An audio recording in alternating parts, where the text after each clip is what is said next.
programa ay rated PG. Patnubay at gabay ng magulang ay kailangan sa mga batang manonood. The views and opinions expressed by the program host do not necessarily state or reflect the official views and position of Sunshine Radio DZR 1026 Manila, Suarosug Media Corporation, and Sunshine Media Network International.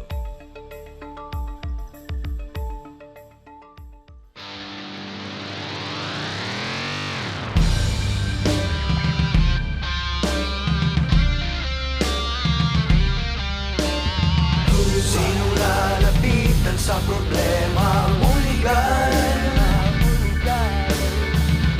sagot sa katanungan, Pinoy Legal Minds. Sinong kaagapay, harapin ang katarungan, batas sa justisya sa Pinoy Legal Minds. Pinoy Legal Minds.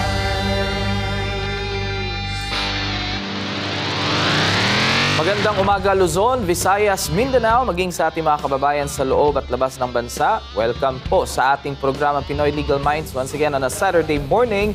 Ngayon po ay ika-21 ng Pebrero taong 2026 dito sa palatuntunang magbibigay sa atin ng kaalaman at magtuturo ng karapatan batay sa batas. Sa ngalan po ni Kapartner MJ Mondehar, ako po si Kapartner Carlo de la Peña. Live na live po tayo napapanood sa ating mga social media platform, sa Facebook pages ng SMNI, Pinoy Legal Minds, sa ating mga YouTube channel at maging sa rumble.com. At syempre, hindi kompleto ang programa kung hindi natin makakasama sa programang ito. Serbisyo publiko atin ng SMNI ay ang ating kapartner na si Kuya Mark Tolentino. Magandang umaga, Kuya Mark. Good day, Carlo, at sa lahat po ng mga followers natin sa SMNI. Ito yung kaibigan po ninyo, si Kuya Mark Tolentino. I'd like also to thank the management of SMNI for giving us an opportunity to share our knowledge sa batas in the name of public service. And of course, Happy Valentine's Day and Happy Chinese New Year sa lahat po ng mga followers natin dito po sa Pinoy Legal Minds. Ayan, at kaya po naka-red and gold si Kuya Mark. Yes. Kung he watchay, kung he fatsoy, Happy Chinese New Year. And of course, hindi natin pwede kalimutan yung mga sa araw ng mga puso. Happy Valentine's Day sa lahat. Kahit belated ng greetings sa...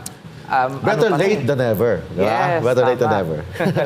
Kaya para naman po sa inyong mga katanungan, legal, lalo na kung may kinalaman ito sa ating paksa ngayong araw na ito, ay naku, huwag kayong mag-atubiling tumawag o mag-text sa ating mga hotline na naka-flash sa ating screen o magpadala ng mensahe via sa ating social media live streaming. Ako, Kuya Mark, napaka-busy niyo po this recent weeks at ngayon lang po kayo ulit nagbalik sa programa. Yes, I'm so busy but I'll try my best na palagi tayo every Saturday sa Pinoy Legal Minds. Bibigyan natin ng oras sa in the name of public service. Yes, of course, ginagawa natin yung trabaho natin bilang abogado, bilang isang negosyante, but hindi pwede natin kalimutan ang public service through SMNI sa pagbibigay ng knowledge sa batas sa mga kababayan po natin. Kasi matagal ang SMNI, matagal na ang Pinoy Legal Minds, and kailangan natin ituloy-tuloy po natin ang serbisyo publiko para at least alam ng kababayan po natin, mga kaibigan po natin, mga kababayan po natin, alam nila paano nila depensahan ang kanilang sarili and alam nila ang kanilang karapatan sa batas po natin sa Pilipinas. Yan. At naku, ang ating pag-uusapan ngayong umagang ito ay may kinalaman sa mga nangyayari din sa ating bansa Yes, ngayon. tama. Oo. Tama yan. May mga isyong politika, but of course, may relationship din sa batas natin. So, anong topic natin ngayon, Carlo? Pero magandang topic natin Oo ngayon. nga, Kuya Mark. Ang topic natin ngayon, ako na magsasabi, Malversation and Falsification. Kaya simulan natin ang diskusyon at Kuya Mark. Ano ba itong malversation? Okay. Ang topic natin, Malversation and Falsification. So, ano ba yung tinatawag na malversation? Malversation is yung illegal misappropriation. Illegal misappropriation of public funds. Ang kailangan yung public funds na yan, yung tinatawag na funds na parang ninakaw, must be public funds. What do you mean by public funds? Galing sa kaban ng bayan. So for example, kung ninakaw mo private funds, hindi yan misappropriation or misappropriation of public funds. Kasi from the word malversation, kailangan public funds ang allegedly na ninakaw. Misappropriation, illegal misappropriation of public funds. And kailangan yung nagnakaw must be a public officer. Public officer who has control of the funds. Ibig sabihin, he must be an accountable officer and he has intent to gain. Ang ibig sabihin ng malversation, yung may kinurakot ka, may ninakaw ka na kwarta galing sa kaba ng bayan. Hindi siya private funds. Kasi private funds, ang tawag doon pag nanakaw, theft. But pag public funds, malversation. Ninakaw mo ang public funds, hindi ka lang kailangan public officer ka. And yung public officer, hindi lang ordinary public officer. You must be an accountable officer. When you say accountable officer, you must have control. Kailangan may control ka sa pera na ninakaw mo. So that is malversation is misappropriation of public funds by a public officer who has control of the funds. Yun ang tinatawag na malversation. Yan. Ito naman pong yung isa pang topic, falsification of public documents. Ano po ito? Ang falsification of public documents, yung pinafalsify mo, parang pineke mo ang isang public documents with legal significance. So, pag pineke mo isang dokumento, kailangan may legal significance. Kasi pag pineke mo isang dokumento, tapos nilagay mo lang sa bahay mo, nilagay mo lang sa mesa mo, walang legal significance yan. So, hindi yan falsification. Kasi from the word falsification, may epektong legal. Gumagawa ka ng peking dokumento para makanakaw ka sa kaba ng bayan. Yun ang falsification. So, from falsification, pineke mo ang isang public document, but ang epekto nun, legal significance. Yun yan. Ayan. Ito naman po, Kuya Mark, ano ba, may kinalaman ba ito sa graft and corruption? Ano po itong graft and corruption? Ang graft and corruption, nagnakaw ka sa kaba ng bayan that causes undue injury to the government. Yun ang graft and corruption. So, ang graft and corruption, gumagawa ka ng mga pagnanakaw sa kaba ng bayan, ang epekto nun, it will cause damage to the government or it will cause damage to the public. Yun ang tinatawag na graft and corruption. Ayan. Well, pag sinabi natin graft and corruption, parang medyo general po yung term na yan. Yes. Pero meron bang graft and corruption kahit walang malversation and Yes, pwede yan. Kasi iba yung malversation. Ang malversation, ninakaw mo ang isang public funds, tapos kailangan ang nagnakaw, public officer. And hindi lang ordinary public officer, must be an accountable public officer. Meaning, may control siya sa pera or kwarta na ninakaw. Yun ang tinatawag na malversation. But if you say corruption, kahit wala kang control, nagnakaw ka sa kabadang bayan, corruption yan. But ang malversation, may special requirement. Kailangan ang nagnakaw, public officer. Second, yung public officer, kailangan may control or may tinatawag siyang accountable officer siya sa kwarta na ninakaw. Ganun yan. Pero pagdating naman sa malversation, Kuya Mark, mahirap ba itong patunayan? Hindi siya mahirap, but hindi siya madali. Bakit? Kasi if didemanda ka ng malversation, kailangan i-prove mo na may illegal na pagnanakaw. Pangalawa, ang ninakaw, pera, kwarta. Hindi lang ordinary kwarta, kailangan public funds. Kasi public funds galing sa kaba ng bayan. Pang-apat, kailangan ang nagnakaw, public officer.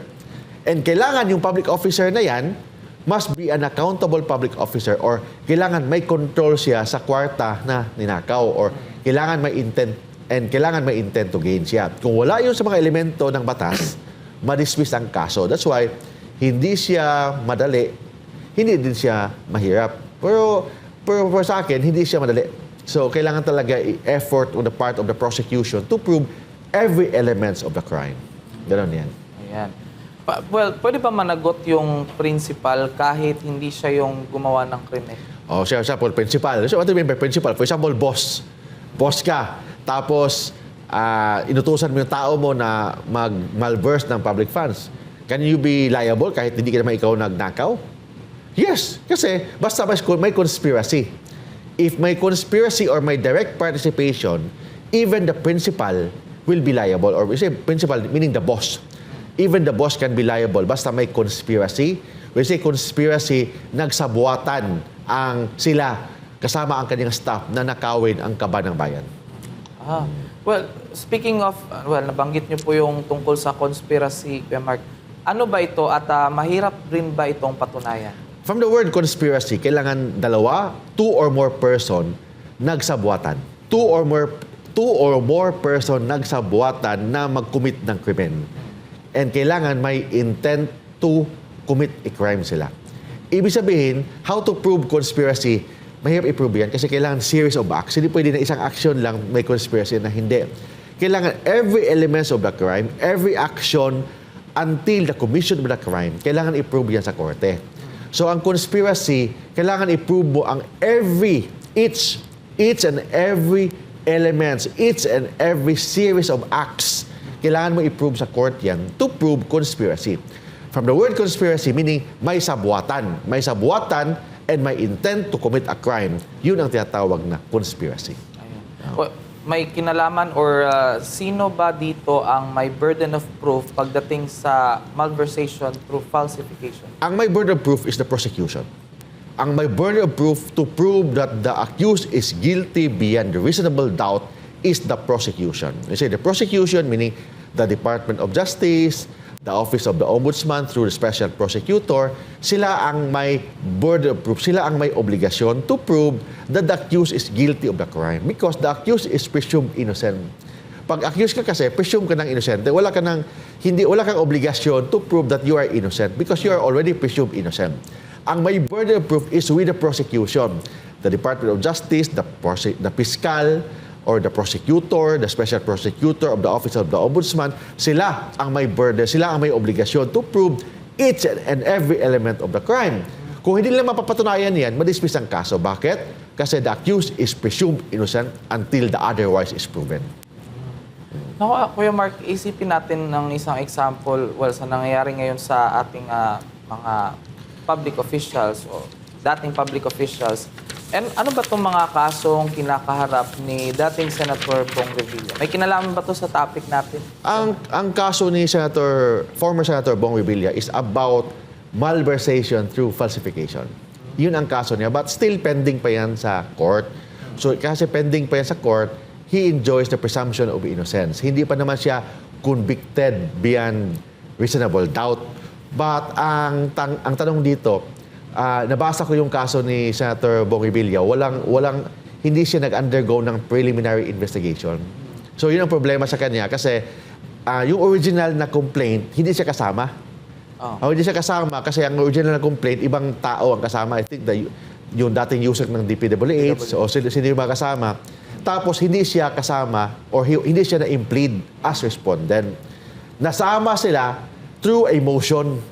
Through a motion, and ang basis ng motion is only the affidavit of that USEC. I think USEC Bernardo. So yun yan. So siya yung basis for the inclusion. And sabi kasi ng ating Korte Suprema, preliminary investigation is part of substantive right. It is part of due process.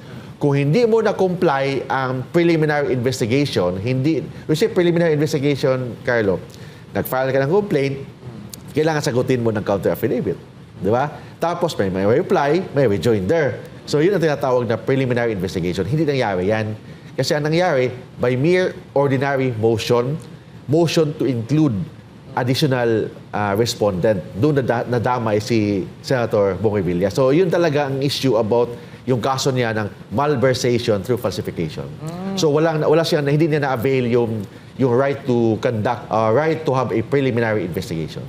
Pero nung recently lang, Kuya Mark, kasi nagtaka din ako, bakit yung Sandigan Bayan, sila mismo yung parang nag-ano ng plea na not guilty kay dating Senator. Kasi if you're the accused, during arraignment kasi tanungin ka, guilty or not guilty? Pag sabihin mo guilty, guilty ka. So inamin mo na, so may epekto sa pag-aamin. Kung sabihin mo not guilty, o dituloy ang trial. Ganoon lang yan.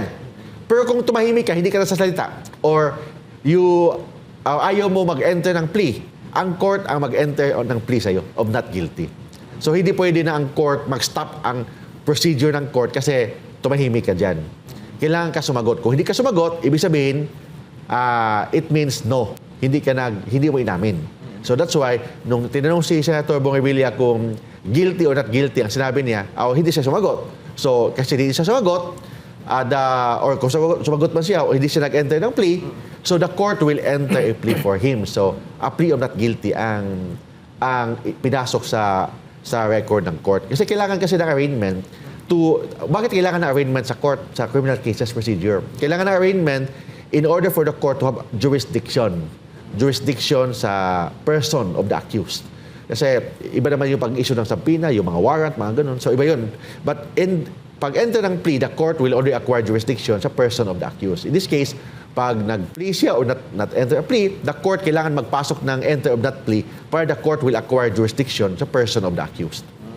So, yung korte pa lang ang gagawa ng paraan para ma-sanction. Pero, well, in-imagine ko, dahil lang sa motion or sa sinabi nung dating DPWH Undersecretary, bigla siyang nasali. Yun nga. So, nagtaka nga ako eh. Kasi alam ko yung mga kaso, hinawakan ko mga kaso, kailangan pag mag-file mo na ng complaint affidavit, pagkatapos, sagutin mo, counter affidavit. Tapos, mag-reply ka, tapos mag-rejoinder naman yung kabila. Yun talaga ang normal, yung tinatawag na preliminary investigation to determine kung may prima facie evidence with reasonable certainty of conviction.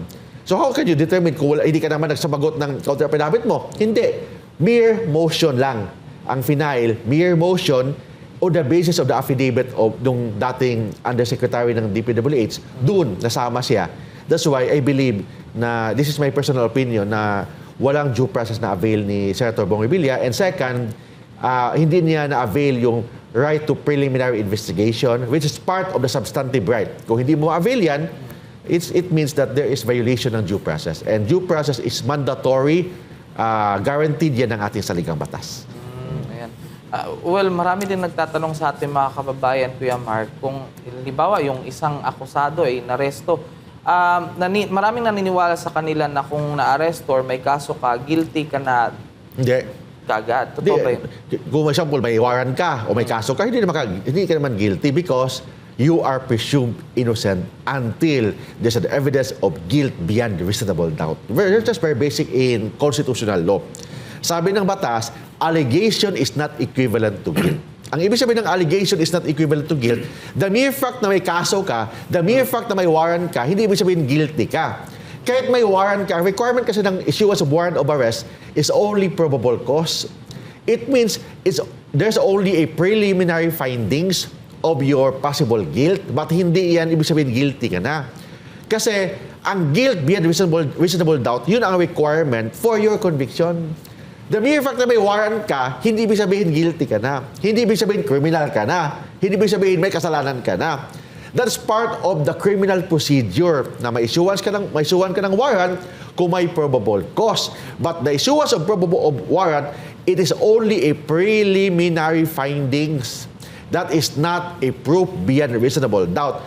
Proof beyond reasonable doubt is a requirement ng ating saligang batas bago i-convict ka ng isang krimen. Ganun yan. Ngayon, Kuya Mark, ano ang dapat gawin ng prosecutor para ma-convict ng malversation through falsification o ng graft and corruption? Anong gagawin ng prosecutor? Very simple. Ang gagawin ng prosecutor, kailangan i-prove niya na may illegal misappropriation. Ibig sabihin, may pagnanakaw. I-prove niya yan. Second, ang ninakaw, kwarta. Pera. Ang ninakaw.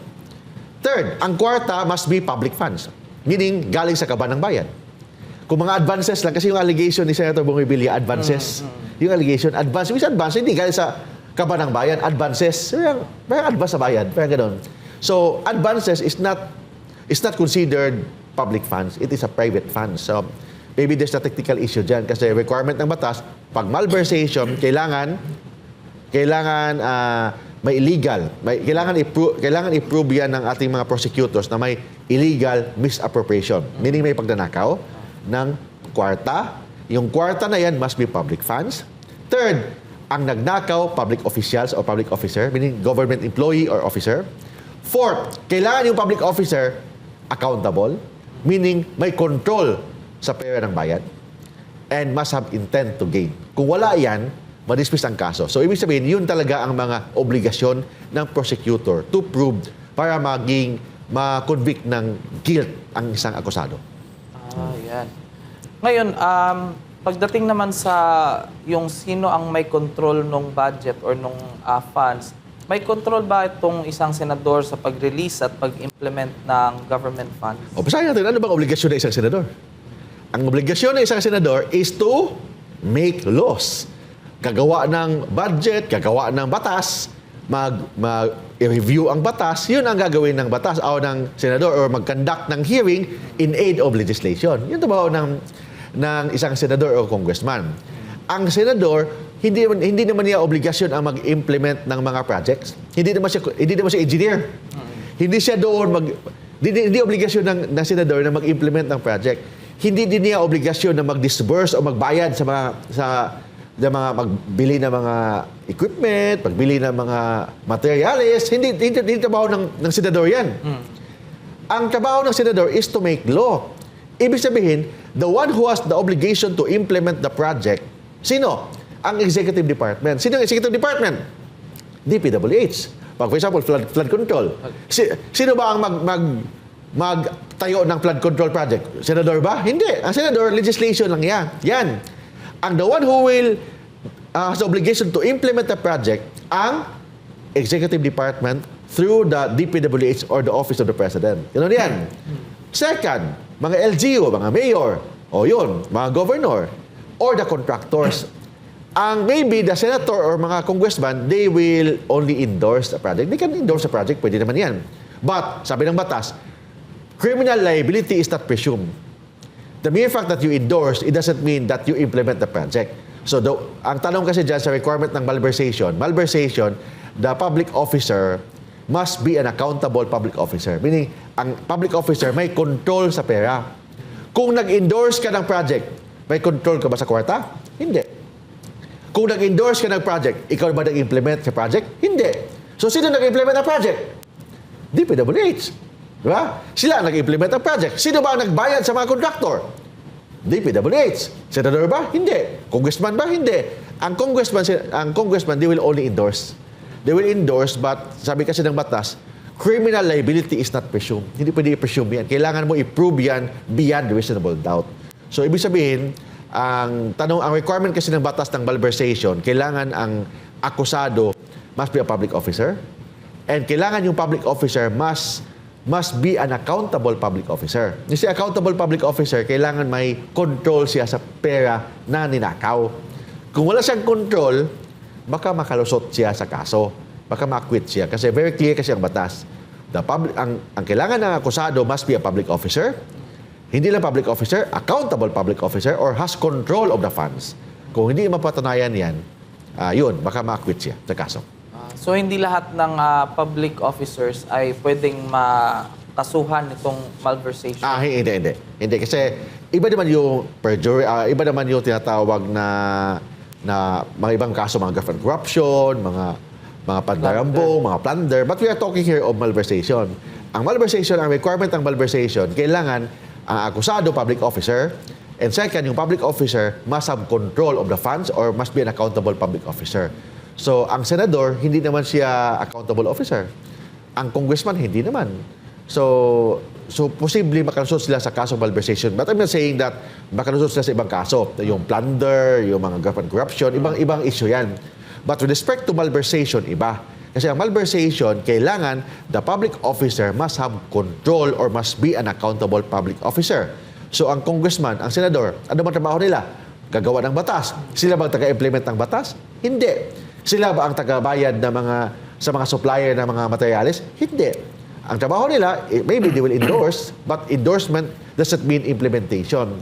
Kasi sabi ng batas, criminal liability is not presumed. Kailangan mo i-prove yan beyond reasonable doubt. So, sa example natin ngayon, Kuya Mark, itong sa kaso ni Senator Bong Revilla, anong sa tingin niyo ang posibleng magandang depensa dito? Maraming mga possible na defense. For example, ako yung abogado, ha? Example lang daw. Ano mga possible defense ni Senator Bong? Number one, may pagnanakaw ba? So, tanong, ano bang ebidensya na pagnanakaw? So, kailangan may ebidensya na may ninakaw na kwarta. Ang kwarta na yan, galing ba sa kaban ng bayan? Ibig sabihin, galing sa may mga vouchers, galing sa pera ng bayan. Yun, may mga ganun ba? Kasi ang allegation kasi, advances. So hindi naman kwarta galing sa kaban ng bayan. Kasi ang possible defense diyan, may magnanakaw ba? Pangalawa, ano ba ang ninakaw? Kwarta ba? O hindi? Kung kwarta yan, galing ba sa kaban ng bayan? Fourth, is a senator a public officer? Yes, public officer. But is he an accountable public officer? No. So yun ang mga possible defense. So hindi siya accountable officer, wala siyang control sa kwarta ng bayan o sa yung alleged na ninakaw. So yun ang mga possible na mga depensa. Granting na kumpleto lahat yan, may proof ba beyond reasonable doubt? May mga ebidensya ba na to prove that he's guilty of the offense charge beyond reasonable doubt? So yun ang mga posible na mga argumento, posible na mga depensa. Yan. At well, kung matatandaan natin mga kapartner at Kuya Mark, ay si Senator Bong Revilla ay nakasuhan dati nung plunder nung way back 2013. Pero Yun. May kaso siya. 2018. 2018. Oo, 2018. May epekto ba ito sa kanyang kinakaharap ngayon na kaso? May malaking impact. Malaking impact yan. Na-acquit siya noong 2018 sa kasong plunder. Bakit malaking impact yan? Yes, separate ang kaso na plunder, na kaso niya noong 2018 na na-acquit siya, separate yun sa malversation, na magkaiba yun. But, yung pag-acquit sa kanya, it shows na ang prosecution, there is a possibility that they fail to, may failure to prove beyond reasonable doubt. So, ibig sabihin, hindi perfect ang prosecution. Minsan ang prosecution nagkakamali. Minsan hindi nila kayang papatunayan ang mga charges sa korte. So that's why na-acquit si Senator Bong Revilla. So therefore, it shows na yung acquittal niya, it shows na pwedeng magkamali ang prosecution. Yung acquittal niya, it shows na yung prosecution posibleng hindi nila kaya na papatunayan ang mga charges laban sa isang akusado. So yun ang impact ng acquittal niya noong 2018. At well, before tayo mag-break, Kuya Mark, itatanong ko lang din to. Ano ba ang kaibahan, o para lang din sa kaalaman natin mga kababayan, anong kaibahan ng plunder sa malversation? Ang plunder, may series of acts. Series of acts na ninakaw mo more than 50 million. Kailangan may 50 million na worth. Hindi kailangan accountable officer ka. As long as may ninakaw ka na more than 50 million na from the public funds, that is plunder. Ang malversation, iba. Kasi kailangan may ninakaw ka, you are public officer, and hindi ka lang public officer, kailangan you must be an accountable public officer or you must have control of the funds. So, mas mahirap i-prove ang malversation kasi kailangan mo i-prove na yung akusado, public officer, and hindi lang public officer, kailangan may control siya sa money involved. Kung wala siyang control of the money involved, pwede siyang ma-acquit ng malversation. Yun ang pagkakaiba ng malversation sa plunder na kaso. Well, pahabol na lang din.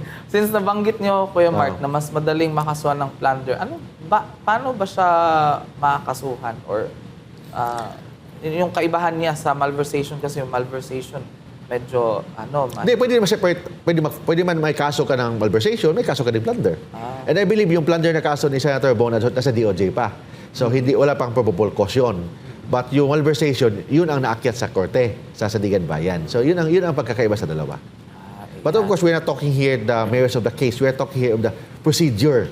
Ano pagkakaiba ng procedure? And of course, for academic discussion, ano yung malversation, ano yung plunder, ano yung procedure ng korte. So, yun lang pinag-usapan natin dito. Yan mga kababayan. At kung meron kayong mga katanungan, ay maaari nyo po ipadala sa ating mga hotline na naka-flash sa inyong screen. At syempre pa, huwag kayong lipat ng channel, dahil magbabalik lang po ang Pinoy Legal Minds.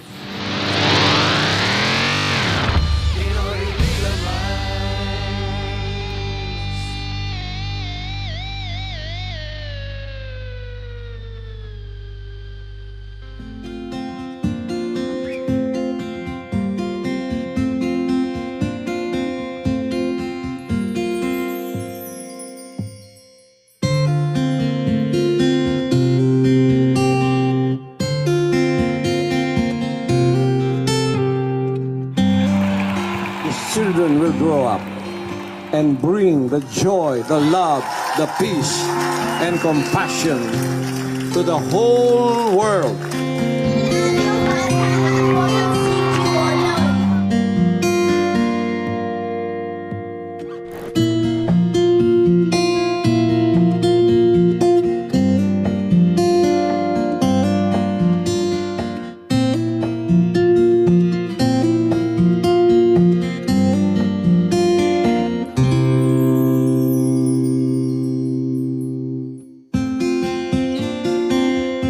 We only have one planet. We only have one Earth. And I hope that this new generation of children that we have reached out will become millions and billions and bring peace on Earth. Bring peace to humanity.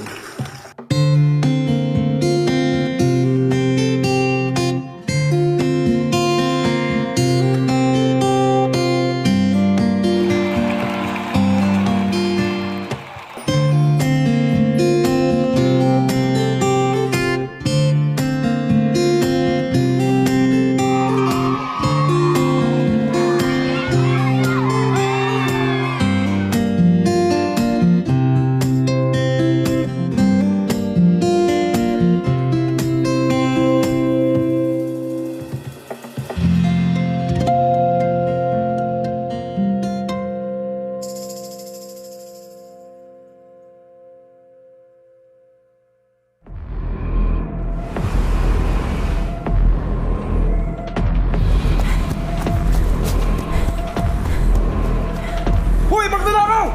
Tingin! Pulis to! Hala, magnanakaw! Magnanakaw! Magnanakaw! Hoy, magnanakaw! Magnanakaw! Magnanakaw! Ano kayang gagawin ko? Ipamimigay ko yung konti para tumigil sila sa pag-iingay.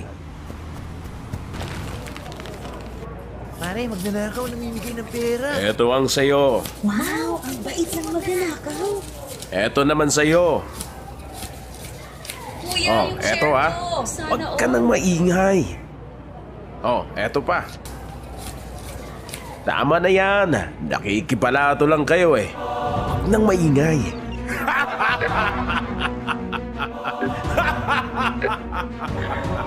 Di ba?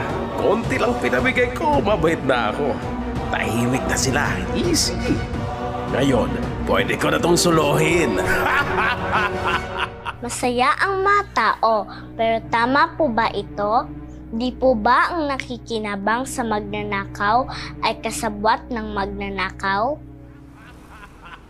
Ikaw, kinukonsenti mo ba ang legal na korupsyon?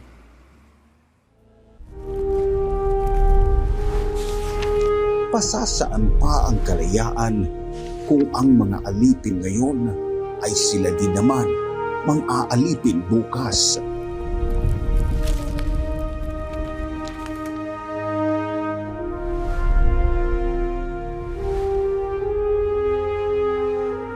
Ibigin mo ang iyong bayan ng sunod kay Bathala sa iyong kapurihan at higit sa lahat sa iyong sarili.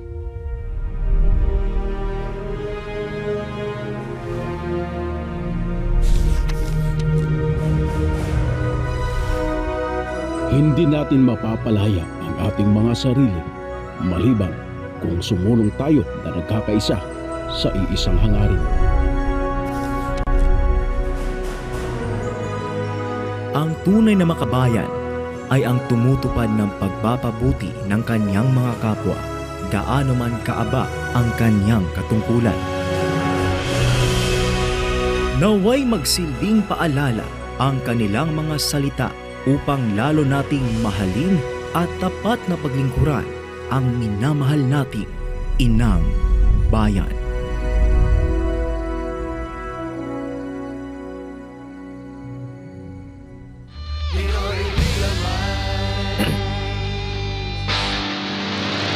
At iyan po, nagbabalik po ang ating programa Pinoy Legal Minds. Kasama niyo pa rin po si Kuya Mark at siyempre ako. At ngayon, Kuya Mark, merong mga katanungan na ating mga kababayan. Ito number 1 kay from Toto. Attorney Mark, ano po ang tinatawag na technical malversation? Pareho ba ito sa... Malversation, iba. Ang malversation, ordinary malversation of public funds, kinuha mo ang kwarta ng bayan, ikaw is a public officer, accountable public officer for your consumption. Ninakaw mo para sa sarili mo. May intent to gain ka. Yun ang tinatawag na malversation. Ang technical malversation, iba.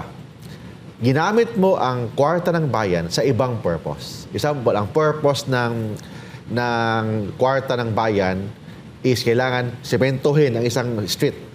10 kilometer sementohin mo. Pero ang ginagawa mo, hindi mo ginamit pag semento. Kung hindi, ginamit mo for scholarship program. So, iniba ang purpose. Pag ibang purpose, kasi ang purpose ng batas sa ordinansa ng LGU, gamitin yun para isemento isang 10 kilometer na road. Pero ginamit mo, kinuha mong kwarta na yan, ginamit mo for scholarship program, for public purpose pa rin, but ibang purpose. Yun ang tinatawag na technical malversation.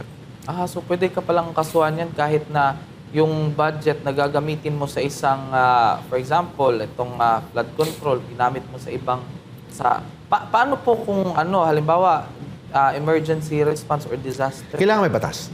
Kailangan kasi may requirement bago mo gamitin ang batas, there must be proper appropriation. Kasi appropriation, there must be a law. For sa local government, there must be an ordinance na gamitin yon yung funds na yan. Kasi public office is public trust. Yung mga public funds naman na yan, hindi naman kwarta ni mayor yan or kwarta ni governor. Kung hindi, kwarta ng taong bayan yan. So hindi mo pwedeng gagamitin yan sa anong gusto mo. Kung nakalaan yan, nasimentohin ang isang daan, tapos hindi mo ginamit mo pagpabahay sa mga mahihirap, so kailangan baguhin mo muna ang ordinansa. Kasi kung diretso mo ginamit na walang ordinansa, that is considered technical malversation. Yan. Ito naman mula kay Raymond. Attorney Mark, sino lang ba ang pwede magsampa ng kaso ng malversation? Pwede ba ang private individual? Pwedeng private individual ang mag-file ng kaso. Pwede rin ang DOJ, NBI. Pwede rin kasi malversation is a public crime. So anybody can file a case. Yan. Meron pa isa from Marites. Good morning po, Attorney Mark. Ano ang epekto ng restitution? Maalis ba nito ang criminal liability ng sangkot sa krimen? Not necessarily. Pwedeng ma-reduce ang criminal liability, but hindi kasi the crime was already committed. Na-consummated ng crime eh. So, pwedeng mabawasan ang criminal liability, but may crime pa rin. Yan. Maraming salamat po. At ngayon, balik po tayo sa topic ng malversation. Ang mga testimony ba ng whistleblower ay makakonsider ba na mabigat na ebidensya? Ang testimony ng mga whistleblower, they are not considered conclusive. Kailangan may corroborative witness, may mag-corroborate sa kanyang testimony. Hindi lang witness, kailangan documentary evidence, and yung kanyang testimony must be consistent. Hindi pwede na the mere fact na whistleblower ka, totoo na yung sinabi mo. Because you are just a whistleblower, you are just a witness, but ang ating saligang batas very clear, presumption of innocence on the part of the accused. So the mere fact na may mag-testify sa'yo, hindi ibig sabihin guilty ka na. So kung may whistleblower na nasasalita dyan, hindi conclusive yung kanyang sinasabi. So same also yung kaso ni Senator Bongibilla, kasi may nag-apply kasi ng, I don't know kung nag-apply ng to be a state witness itong si Yusek Bernardo. Ano ba requirement to be a state witness? A state witness to be, isa sa requirement, you must not be the most guilty. If you are the most guilty of the alleged crime, you are not qualified. You are disqualified to be a state witness. State witness kasi, mawala para kang acquitted sa lahat ng kaso mo. Basta sabihin mo lang anong dapat mong sabihin mo lang ang lahat na nalalaman mo. So pwede ka maging state witness. But to be a state witness, you must not be the most guilty. So sino ba ang most guilty sa kasong malversation? Ang most guilty sa kasong malversation must be a public officer who has control of the funds. So ang tanong dyan, sino ba ang control sa funds?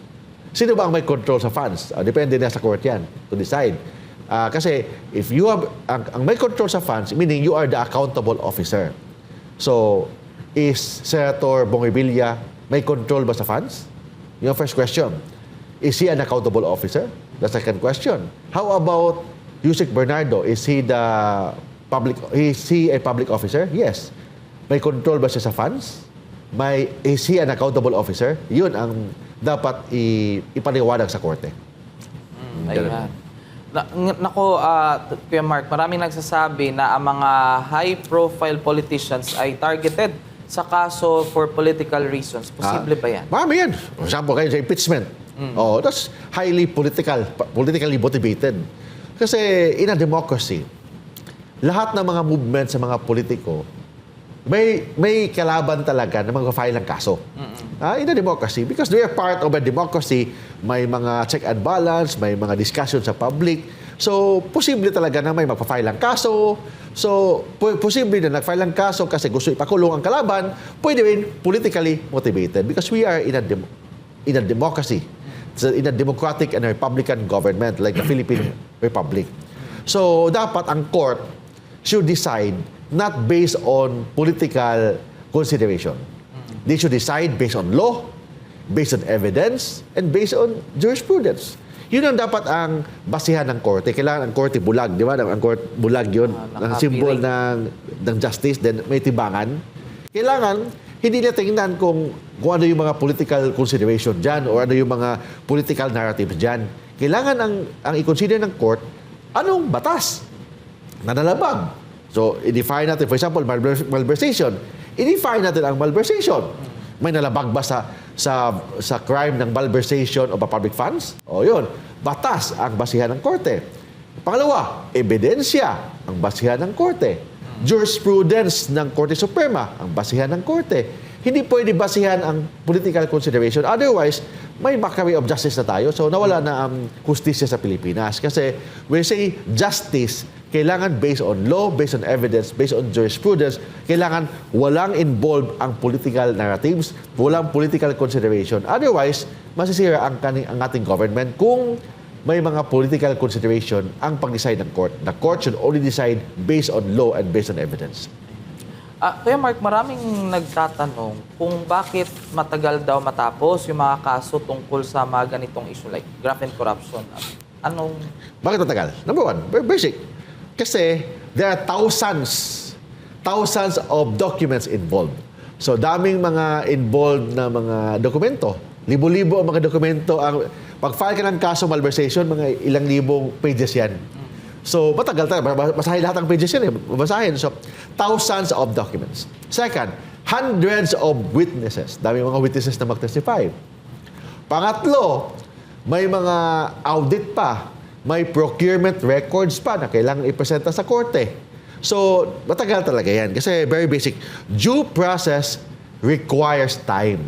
Kailangan talaga ang oras sa due process to avoid wrongful decision. Minsan kasi, baka magkamali ang korte kasi tao din lahat yan eh. Hindi naman sila Diyos. Minsan magkamali din yan. So, kailangan careful sila sa kanilang decision. Hindi sila pwedeng magmamadali. So, kailangan careful sila. Ang due process requires time. Kasi ang dami, for example, 100 witnesses, 20,000 documents. Paano mo i-prove yan? I-present mo isa-isa yun, di ba? So that's why, minsan magtagal talaga ang kaso. Ganon yan. Yan. At siyempre, yung mag-ano pa niyan, maraming proseso dadaan. Ito naman po, Kuya Mark, anong mangyayari naman kung yung mga ebidensya ay mga mahihina? Pag mahina ang ebidensya, the accused is entitled for acquittal. Why? Kung mahinang ebidensya, for example, dinimanda ka ng malversation through falsification.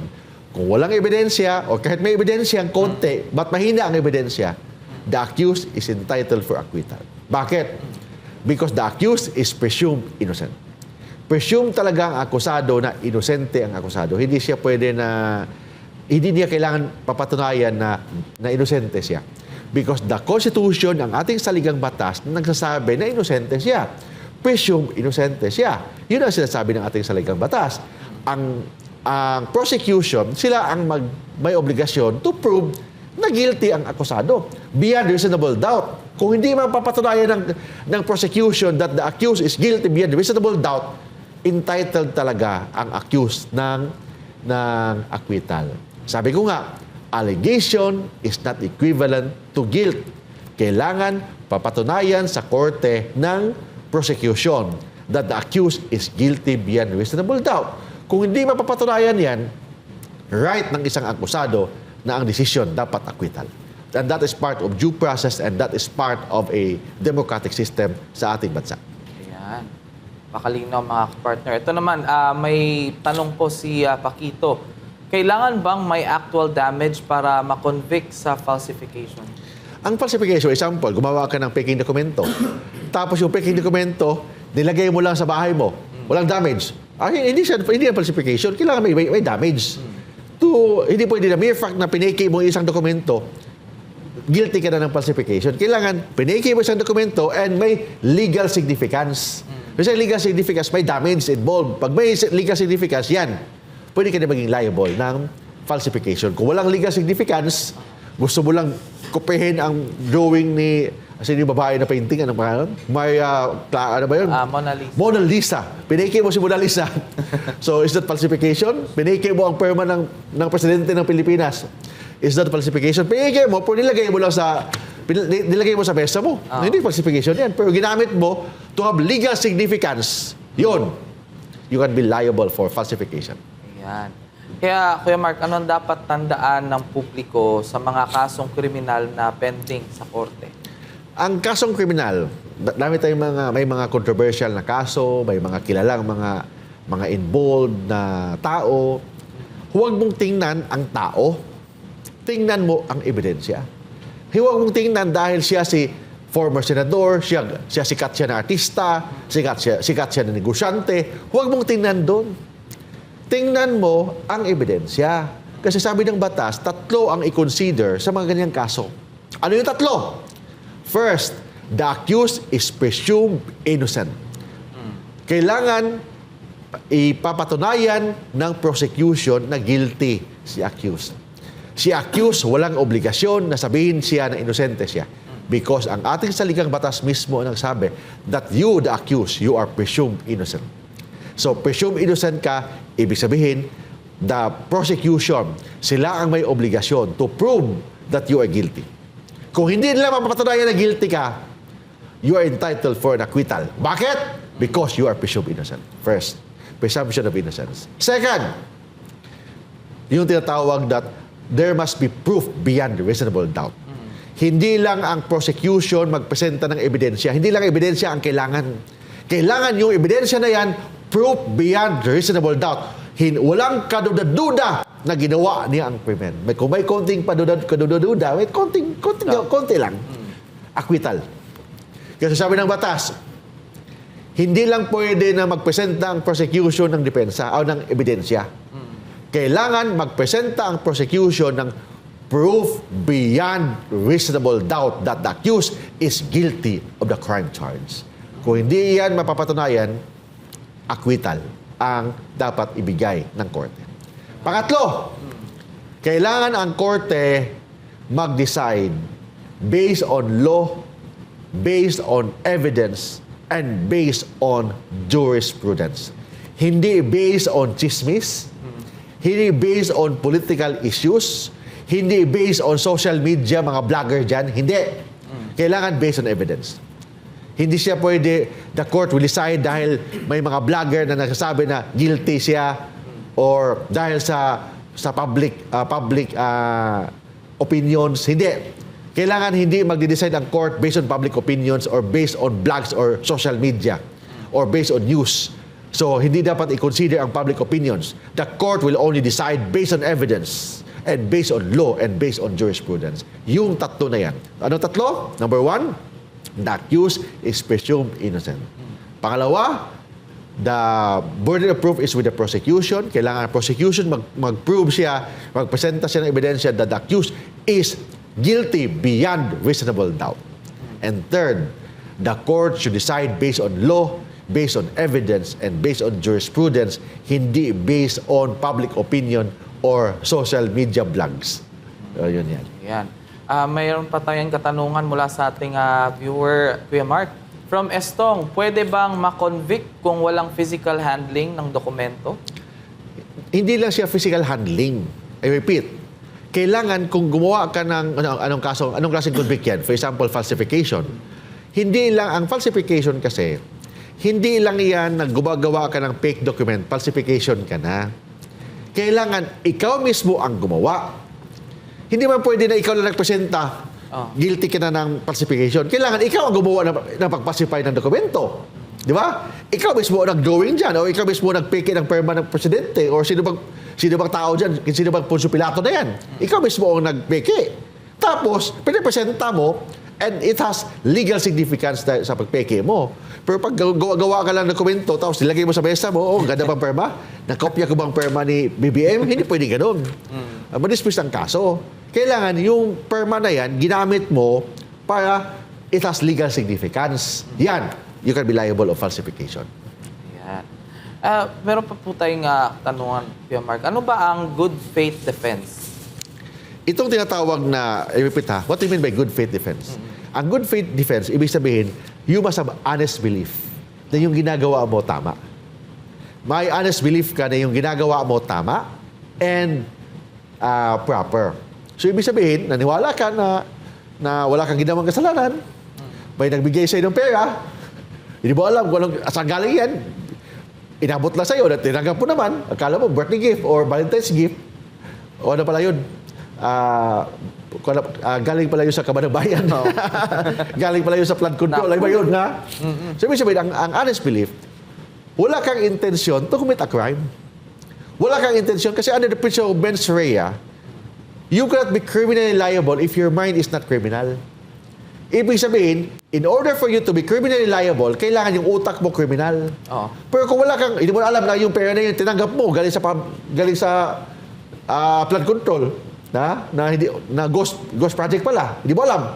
Yung tinatawag na honest belief. Ang honest belief, ibig sabihin, yung good faith defense, honest belief ka na yung ginagawa mo, legal, proper, walang hindi masama. So, yan, pwedeng ebidensya yan, o proof yan, or defense yan, para ma-acquit ka sa mga kaso. Yan.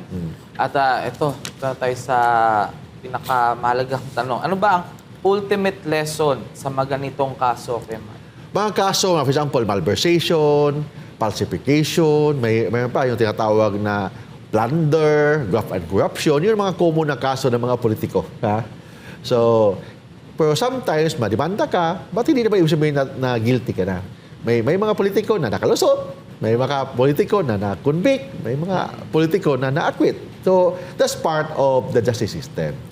But kailangan lang i-prove sa korte na ang korte decide based on law and based on evidence. So ano yung mga ultimate lesson sa mga ganitong kaso?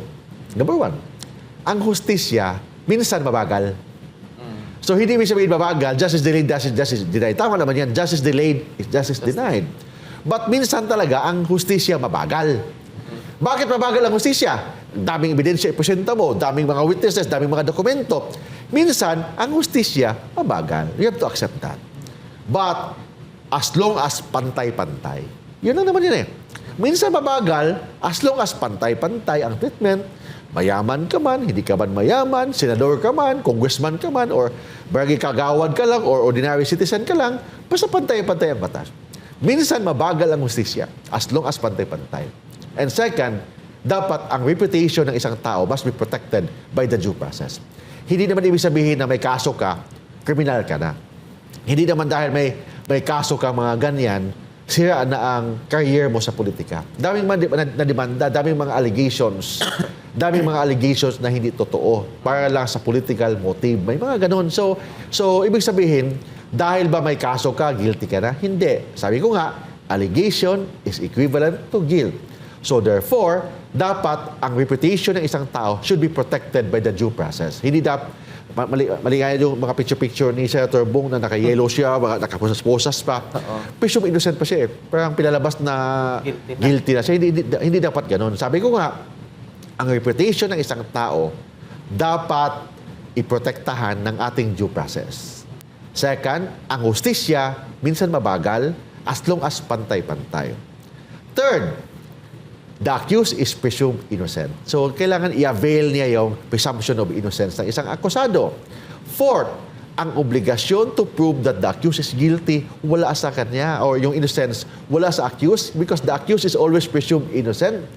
Nasa prosecution. Ang prosecution, sila dapat ang magpapatunay that the accused is guilty beyond reasonable doubt. Walang kaduda-duda na ginawa niya ang krimen. Hindi lang nagpresenta siya ng ebidensya. Kung nagpresenta siya ng ebidensya, guilty na ba siya? Hindi. Pwede may mga ebidensya, may nasabit na mga ebidensya, but ang iyong ebidensya na yan, is it enough to prove that the accused is guilty beyond reasonable doubt? Kung hindi, the accused is entitled for acquittal. Yun ang ibig sabihin ng tinatawag na criminal justice system. Hindi dahil na inaakusahan ka na ng magnanakaw ka na. Hindi dahil inakusahan ka na estapador ka na. Akusasyon pa lang yan. Sabi ng batas, allegation is not equivalent to guilt. Hindi ang guilty dahil may akusasyon laban sa iyo, may kaso ka, guilty ka na. Hindi! In fact, wala kang obligasyon na pagpresenta ng ebidensya na inosente ka because you are already presumed innocent. The prosecution, kayo ang may obligasyon na magpresenta ng ebidensya. Hindi lang ebidensya, proof beyond reasonable doubt. Kung hindi, the accused is entitled for an acquittal. Yun ang ibig sabihin ng criminal justice system. Ayan.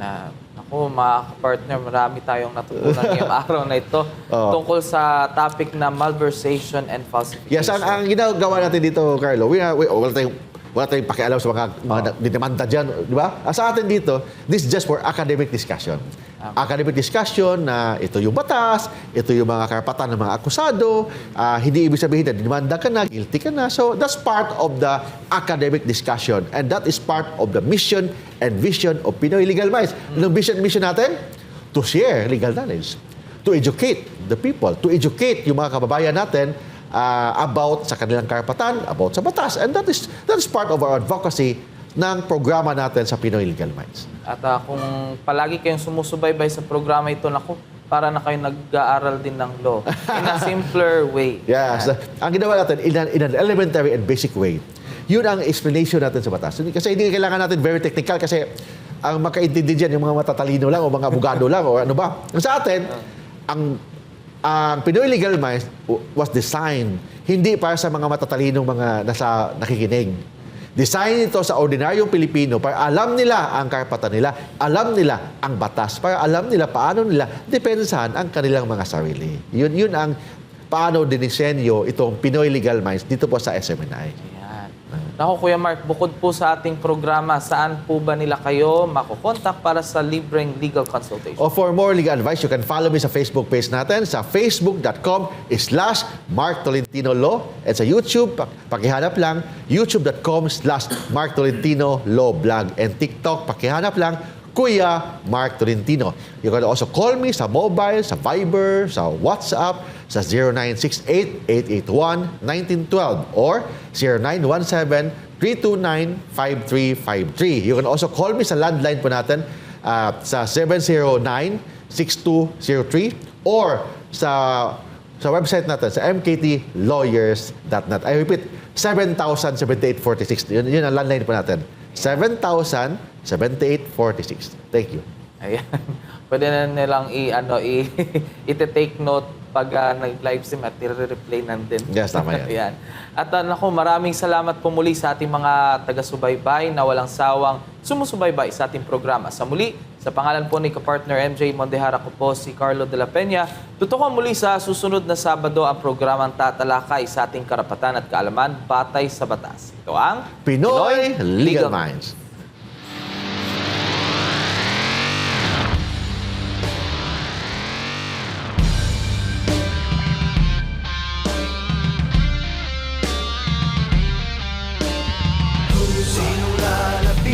Sa problema mong legal,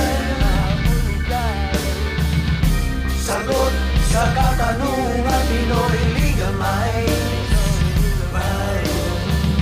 Sinong kaagapay, harapin ang katarungan, batas sa justisya sa Pinoy Legal Minds. Pinoy Legal Minds.